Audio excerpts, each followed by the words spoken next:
Salut la Bulls Nation, bienvenue sur French Bulls TV. On s'était quitté après la belle victoire à domicile face à Brooklyn, où on avait montré de plutôt bonnes choses et on se disait que au moment de partir sur un road trip de 5 matchs avec des adversaires à notre portée et pas mal d'absents à droite à gauche, c'était le moment de faire un bon push pour le classement, pour le play-in. Euh, et là on est à 3 matchs dans ce road trip, il en reste 2. Et le bilan qu'on peut faire jusqu'ici est quand même très très contrasté et paradoxal parce que au niveau comptable on a pris deux très belles victoires face à des adversaires directs vu qu'Indiana était devant nous et Toronto juste derrière. Donc on s'est rapproché d'Indiana et on a éloigné les Raptors. Et puis cette défaite à Atlanta qui vient mettre fin à notre série de trois victoires consécutives. Euh, mais au niveau du jeu et notamment en défense, c'est quand même assez catastrophique. Donc voilà, il y a du positif au niveau du classement, etc. Mais il y a pas mal de choses à revoir et qui laissent quand même inquiet pour la suite si on n'arrange pas les choses. Donc déjà à Indiana, le mardi soir sans Daniel Tice. Pour raison personnelle et Garrett Temple qui est encore en train de se remettre tout doucement de son souci derrière la cuisse. Euh, un match qui était compliqué au départ et pourtant Indiana était sans Sabonis, sans Brogdon, sans plusieurs autres joueurs, TJ Warren, enfin il en manquait pas mal comme ça.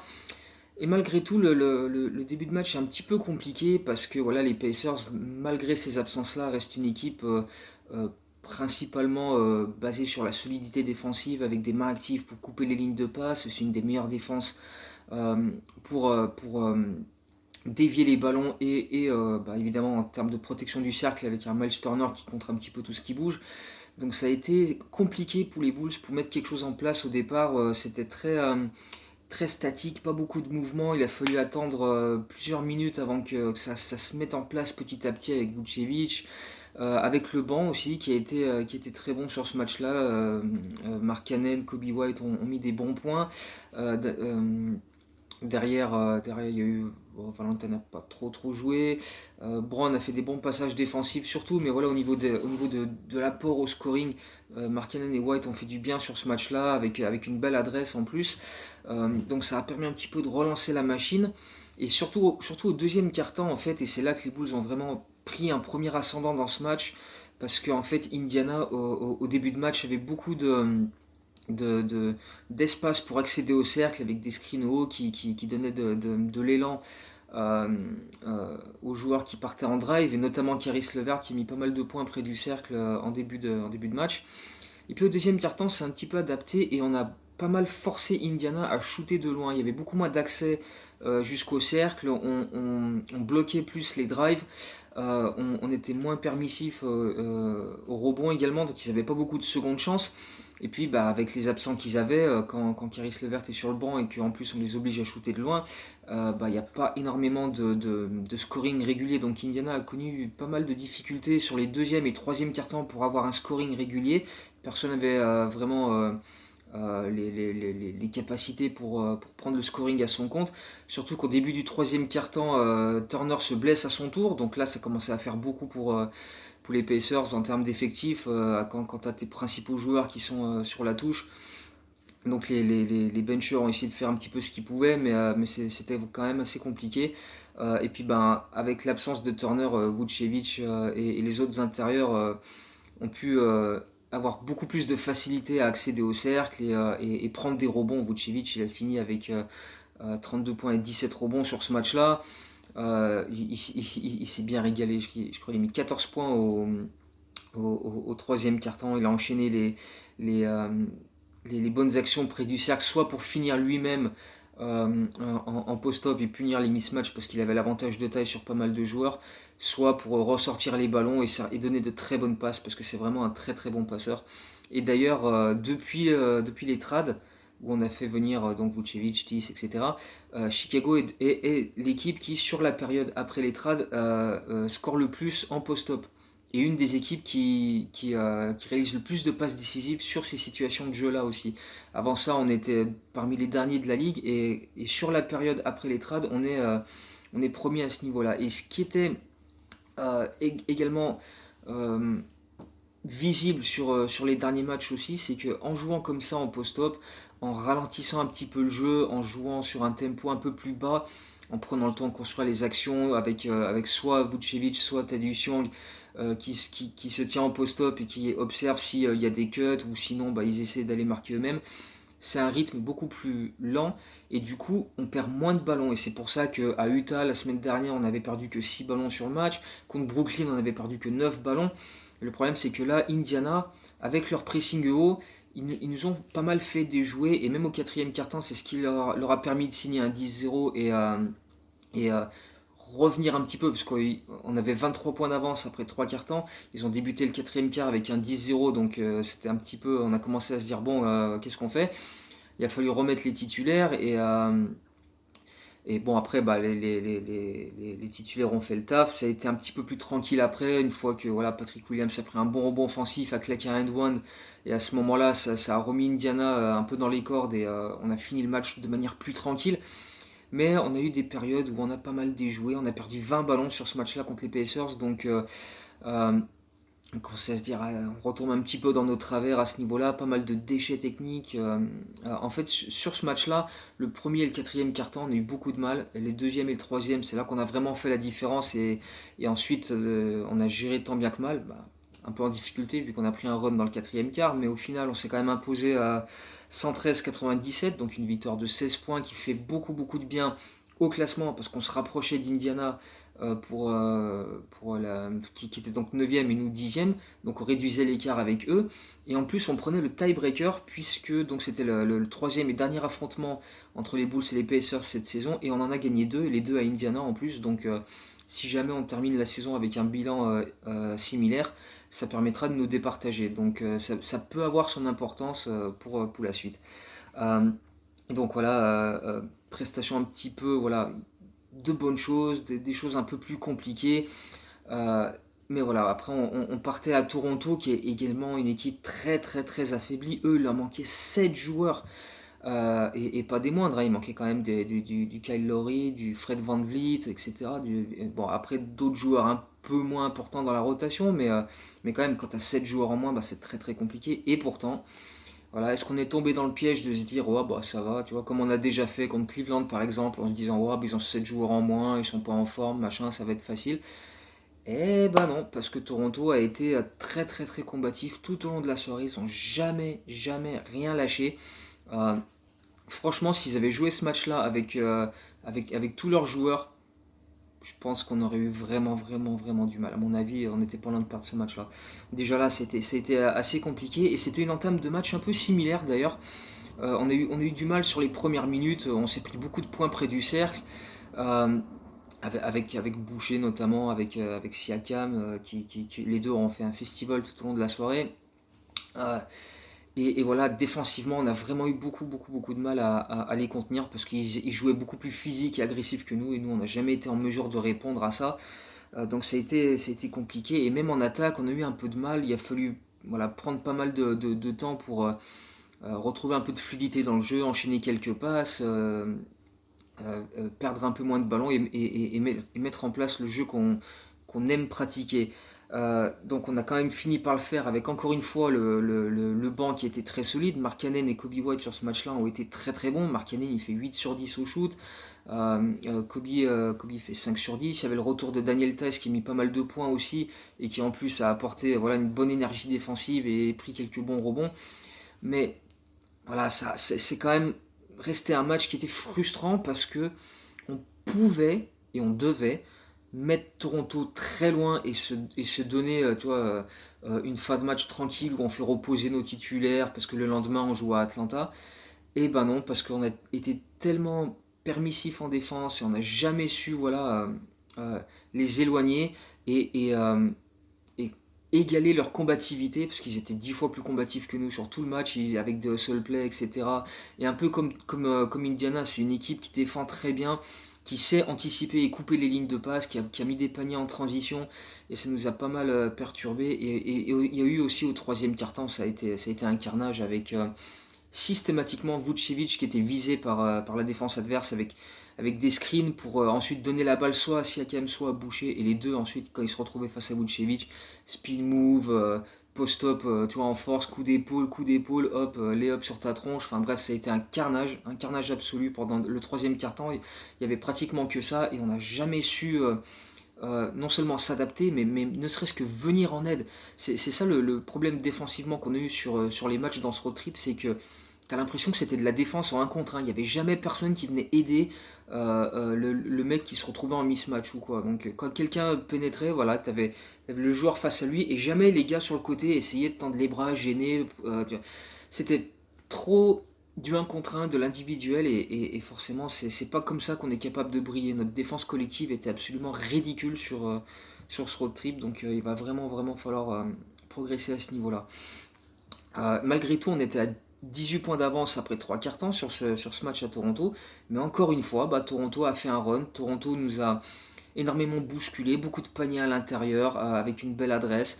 Et il a fallu le retour de Zach LaVine, de Vucevic en fin de match pour assurer la victoire. Zach LaVine qui met un gros 3 points en forme de coup de poignard et qui voilà, redonne un avantage conséquent aux Bulls qui conclut relativement aisément à la toute fin pour s'imposer 122-113, mais ça a été, voilà, on aurait dû se rendre ce match beaucoup plus facile, mais avec une défense absolument infâme, bah, on s'est mis en difficulté, parce que si tu regardes bien, on gagne ce match, donc on éloigne Toronto qui était derrière nous au classement, donc on fait une super opération, on prend le tiebreaker parce que c'est la deuxième fois qu'on affronte Toronto cette saison et on les a battus les deux fois, donc même si le troisième match on le perd, on aura toujours le tiebreaker. Euh, on a shooté à 54% sur ce match-là, on a fait 35 passes décisives sur 47 paniers, ce qui est énorme. On a eu 7 joueurs à 10 points ou plus, donc collectivement, offensivement, quand ça a voulu aller, tu vois, on a été très bon. Alors, et ben malgré tout, tu te dis c'est quand même dingue qu'on soit passé si près de se faire taper parce que Toronto a joué beaucoup plus ardu que nous et nous a bousculé jusqu'à la fin et même avec tous les joueurs en moins dans leur équipe, et ben ils étaient pas si loin que ça de nous la mettre quoi. C'est ça qui est dingue, c'est qu'on a gagné ces deux premiers matchs de ce road trip et à chaque fois on est là, putain c'est pas passé loin qu'on se fasse taper quoi.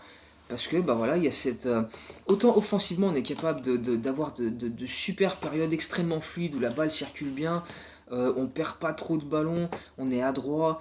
Mais on se dit, si ça, euh, il y a un moment où il y a un match ou une période dans le match où ça arrive pas, on est en grosse difficulté. Et c'est exactement ce qui s'est passé à Atlanta le lendemain du match contre Toronto. Alors, on peut évoquer plein de choses, la fatigue, le back-to-back, l'enchaînement des matchs. Encore une fois, on va en jouer 17 rien que sur le mois d'avril. D'ailleurs, là, on repart encore en back-to-back. Tout ce qu'on veut. Mais ce match à Atlanta, c'était une horreur. C'était une horreur. Parce que tout simplement, cette fois-ci, eh ben, il n'y avait pas autant de monde capable d'apporter un scoring conséquent pour aider voilà, pour faire en sorte que le danger vienne de partout, tout simplement. Parce que voilà, à Indiana, si tu arrives par exemple, quand il y avait Miles Turner en première mi-temps et qu'il était capable de contenir un peu Vucevic, bon, ok, Zach LaVine s'occupe du scoring, et puis tu as le banc avec Markkanen, Kobe White qui ont mis de très bons paniers. À Toronto, pareil, Markkanen, Kobe White ont été excellents avec une super adresse. Daniel Tice a fait de bonnes choses aussi, il a mis pas mal de bons points sur ce match-là.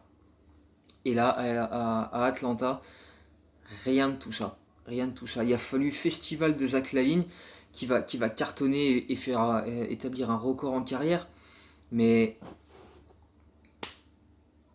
mais t'as presque envie de te dire, on s'en fout quoi. Parce que voilà, tu perds ce match et t'aurais jamais dû le perdre en jouant ne serait-ce que moyennement. Parce que Zach LaVine, il met 14 des 18 premiers points du match pour les Bulls.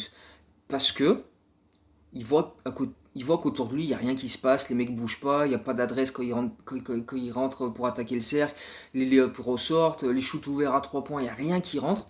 Donc lui, il y va, il fait ah, ok, vous avez pas envie, moi j'y vais. Il attaque le cercle, il met des step back, il met des 3 points dans tous les sens, 14 des 18 premiers points. Euh, il met 25 points de suite dans le deuxième quart-temps et à côté de lui, les mecs le regardent. Et dès qu'ils ont un shoot ouvert, et bah ça rate tout. Satoransky, il a fait 0 sur je sais pas combien, 0 points en plus de 30 minutes sur ce match-là. Kobe White, il a attendu le quatrième quart pour mettre un panier. Markkanen a été dégueulasse. Thaddeus Young, Pat Williams, personne n'a été capable d'apporter un, un apport offensif euh, qui soit capable de soulager Lavin et Vucevic. Parce que Zach Lavin, donc il est à 39 points, à 13 sur 19 au shoot à la mi-temps. Il cartonne, il cartonne. Là, les Pacers, ils ont rien compris. Et même quand il faisait des prises à deux, hop, step back, 3 points sur la tronche, Zach, il était en feu complet. 39 points à la pause. Sauf qu'à la mi-temps, derrière les Hawks, ils se sont dit à la pause, bon, on va peut-être essayer de faire quelque chose, parce que là, le mec, il va nous encaler 60. Et donc, ce qu'ils ont fait, comme... Enfin, je veux dire, ils ont rien inventé, hein, c'est une tactique qui marche tout le temps contre les Bulls. Prise à deux sur le porteur de balle, et derrière, voilà, donc soit ça crée des turnovers, parce que tu fais des passes n'importe où, n'importe comment, un petit peu en panique, et derrière l'équipe adverse intercepte et part en transition. Soit, et là c'est ce qui est arrivé plus souvent, Zach Lavin a réussi à faire la bonne passe, trouver des joueurs ouverts, mais on n'a pas mis un tir. On n'a pas rentré un tir. Des shoots ouverts dans les corners à 3 points, des lay-ups, des claquettes, rien qui rentrait. Et c'est invraisemblable. Tout le monde, Thaddeus Young, Satoransky, Kobe White, Markkanen, tous, il n'y en a pas un qui a foutu un panier pour contrer la tactique des Pacers. Pas des Pacers, des Hawks. Donc forcément, à force de ne pas marquer, et en plus, en face, Atlanta, eux, ils ont mis leur seul et unique système offensif en place, c'est-à-dire Trae Young, il est à 9 mètres du cercle, screen donc pour lui à 9 mètres, donc il prend de l'élan, et ensuite il a trois possibilités. Soit il joue le mismatch avec l'intérieur en le prenant de vitesse, Markkanen, bon ça, tu sais très bien que c'est mort. Soit il ressort pour un shooter à 3 points, donc là Gallinari il en a mis 2-3 comme ça où il était absolument tout seul parce qu'on est tous agglutinés sur Trae Young. Soit, troisième option, il s'arrête en pleine course, hop, le mec qui revenait sur lui, il le bump, ah, and one. Il gueule, il shoot ensuite, il obtient 50 000 lancers francs, il met des flotteurs, enfin bref, c'était une catastrophe, et il a fait ça tout le match. Tout le match. Et jamais à un moment on s'est dit, on peut peut-être essayer quelque chose, essayer de ne pas switcher, essayer de, je sais pas, jouer plus physique, ou essayer ou faire des aides, des prises à deux, dès qu'il passe le milieu de terrain pour l'empêcher justement de partir sur ce screen. Non, jamais. Jamais. Donc c'est vrai que pour le coup, Donovan, là, j'étais franchement. Et toute la Bulls Nation, hein, j'ai eu des messages sur ce match-là, c'était invraisemblable, mais voilà, le mécontentement envers Donovan, je peux le comprendre, parce que c'est clair qu'il n'y a pas eu d'adaptation tactique. On a constamment subi la même action et jamais on a trouvé la parade ou jamais on a essayé de faire quoi que ce soit pour empêcher ça, quoi. Donc du coup Atlanta est passé devant, a pris 10, 12, 15 points d'avance et puis au final on s'est incliné 120-108. Zach Lavin il a mis 50 points et tout le monde s'en bat les couilles parce que à quoi ça sert. Zach il a mis 50 points, Vucevic il a mis 25 points. Donc ça veut dire que les 33 points qui restent ont été mis par les 3 autres titulaires plus les 4 joueurs du banc. Donc 7 joueurs qui ont mis 33 points à 12 sur 36 au tir. Voilà. 12 sur 36 au tir pour les joueurs non All-Star des Bulls sur ce match-là. Donc c'est tout simplement catastrophique. C'est 33% au tir, hein. 33,3. Voilà. Donc sur les matchs d'avant, notre défense était déjà exécrable là, à Indiana, à Toronto. Mais l'attaque et surtout le fait qu'on soit capable de varier les options offensives pour pas que la défense adverse isole un seul joueur, ça nous permettait de nous en sortir. Mais là, sur ce match à Atlanta, c'était pas le cas. Parce que voilà, derrière Zach et Vucevic, il n'y avait absolument personne. Personne n'a pu. Voilà. Kobe White, c'est le seul autre joueur des Bulls qui a dépassé les 10 points. Et parce qu'il en a mis 11 de suite au début du quatrième quart. Avant ça, il était à 0 et après ça, 0. Il en a mis 11 de suite en 3-4 minutes avec de bonnes attaques du cercle, hein, ça c'est pas la question. Mais voilà, c'était une fraction de 3 minutes sur tout le match et tout le reste du match, il a été inexistant. Donc voilà, forcément, dans des matchs comme ça, tu peux pas espérer grand chose, quoi. Parce qu'en plus, Atlanta est une équipe de qualité qui est sur une excellente série depuis que Nate McMillan est devenu le coach. Euh, donc voilà, en plus eux ils étaient pas en back-to-back contrairement à nous, donc ils étaient plus frais. Donc voilà, il y a plein de trucs qui ont fait que voilà, on s'est pas donné les chances de gagner ce match quoi. Et en continuant comme ça, on se donnera pas beaucoup de chances de gagner la suite. Parce que faut surtout pas croire que là, contre Minnesota cette nuit, on va se dire, ouais, faut surtout pas, parce que Karl Anthony Towns, il est capable de nous pulvériser s'il faut, hein. Surtout avec une défense aussi dégueulasse à l'intérieur. Dites-vous bien qu'Atlanta, Capella, il a claqué 6 ou 7 alley-oop, et les Hawks, dans leur ensemble, ils ont inscrit 66 points dans notre raquette, et ils ont surtout fait, mais attention, 40 sur 57 au shoot à 2 points. Tu peux pas gagner. Tu peux pas gagner un match de basket quand l'équipe adverse fait des stats pareils. Voilà, quand tu les laisses autant tout seul, parce qu'en plus Atlanta c'est une super équipe à 3 points, mais sur ce match-là ils ont été dégueulasses. Je crois qu'ils ont fait 7 sur 25 ou 26. Tony Snell, je sais même pas s'il en a mis un. Triangle en a mis un ou deux, Gallinari en a mis un ou deux, mais je veux dire, dans l'ensemble, c'est une équipe qui d'habitude marque beaucoup plus de paniers à 3 points. Il y a un match pas longtemps, ils ont fait 11 sur 11 à 3 points sur un seul carton. Et là, sur ce match-là, ils en ont vraiment pas mis beaucoup, mais ils nous ont pulvérisé à l'intérieur, quoi. Donc, ma foi, c'est compliqué. Compliqué. C'est pour ça que malgré 2 victoires et une défaite jusqu'ici sur ce road trip, c'est mitigé comme bilan, parce que voilà, tu te dis que l'ensemble est très fragile, et il suffit que voilà, si il n'y a pas un joueur du banc ou quelqu'un d'autre que Lavine ou Vucevic qui soit capable de prendre un petit peu le scoring à son compte, et bah tout de suite on est en grosse difficulté, on se prend des runs, et après c'est difficile de revenir parce qu'on fait jamais un stop défensif. Donc il y a encore de grosses choses à revoir, et il va être impératif de terminer ce road trip de belle manière. Minnesota, ouais, faut s'en méfier, parce que si on défend comme on a fait sur les derniers matchs, Karl Anthony Towns il va nous poutrer, parce que là Chris Boucher l'autre jour, il nous a mis son record en carrière au point, au rebond offensif. Et combien de fois on l'a dit cette saison, combien de mecs ont fait leur record en carrière, combien d'intérieurs adverses ont fait leur record en carrière face à nous cette saison. Joel Embiid, Vucevic quand il était à Orlando avant qu'il arrive chez nous, Moses Brown avec OKC, bon, ensuite il l'a battu, ouais, mais enfin bref, combien de fois. Et là, et tu vois, ça s'était un petit peu calmé là depuis quelques matchs. Et ouais, c'est vrai que tu vois, contre Utah, contre Brooklyn, on sentait qu'il y avait un petit progrès défensif de manière collective. Et ben là, il n'y a plus rien. C'est déjà, on a refait 3 pas en arrière à ce niveau-là, c'est totalement ridicule. Donc voilà, quand on se décidera, on communiquera en défense, on fera les efforts, on fera des aides défensives, mais là pour l'instant, bah non. Et donc tant qu'on fera pas ça, bah, ça va être très compliqué. Donc euh, Minnesota ce soir, Memphis demain. Memphis, attention, très compliqué. Là franchement, vu les prestations qu'on a fait dernièrement, si on fait la même chose sur ce back-to-back, on va être très mal. On va être très mal. Et là, pourtant, c'est la partie du calendrier qui est la plus abordable. Après, on a les matchs à domicile, on en joue 3 à la maison, où on a Orlando, Memphis, Cleveland, enfin bref, on a encore voilà, des équipes qui sont autour de nous, abordables, en dessous de nous, qu'on doit taper pour voilà, se donner toutes les chances de monter au classement d'ici la fin de saison. Mais en jouant comme ça, et bah c'est mal barré. Il y a vraiment de gros efforts à faire. C'est paradoxal, voilà. C'est comme je le dis depuis le début, tu gagnes 2 matchs sur 3, mais t'as plus de crainte que de certitude.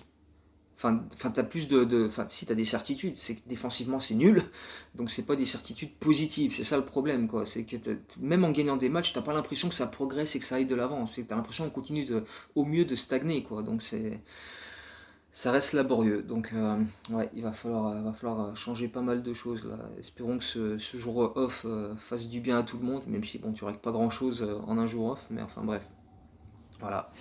On va creuser les doigts que quelque chose se passe, parce que là en ce moment c'est vraiment laborieux. Donc voilà. On va terminer avec le quiz. Donc dans la dernière vidéo, j'avais demandé quelle était la seule équipe de la conférence Est qui n'avait jamais joué contre les Bulls en playoff. Et c'était donc les Toronto Raptors. On ne les a jamais affrontés, et ça risque pas d'arriver cette année, hein. À mon avis c'est mal barré.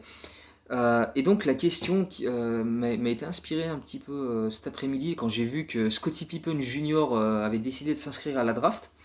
Alors on va probablement pas le prendre, on aura probablement pas de pick au premier tour cette année.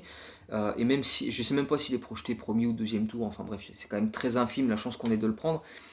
Mais je me disais, si jamais ça arrive, ce serait le deuxième duo père-fils dans l'histoire des Bulls, où le père et le fils ont joué aux Bulls. Donc nommez-moi le premier. Quel est pour l'instant le seul et unique duo père-fils à avoir joué aux Bulls? Donc voilà, c'est la question pour cette fois-ci. Euh, Relativement simple, je pense. Enfin bref, on verra bien ceux qui trouvent. Et puis bah voilà, on se retrouvera après le back-to-back Minnesota-Memphis qui risque d'être assez hardcore si on fait pas les efforts. Voilà, on est capable de bien le gérer, mais on est aussi également capable de totalement le foutre en l'air et foutre en l'air une bonne partie de la fin de saison par la même occasion. Donc voilà, va falloir être extrêmement impliqué, extrêmement concentré parce que sinon on va avoir du mal. Donc voilà, on se retrouve très très bientôt. Donc après ce back-to-back pour faire le point sur l'ensemble du road trip. Et puis bah, en attendant, voilà, live tweet des matchs, articles, etc. Donc voilà, on se retrouve très très vite. Allez, ciao, à bientôt, go Bulls.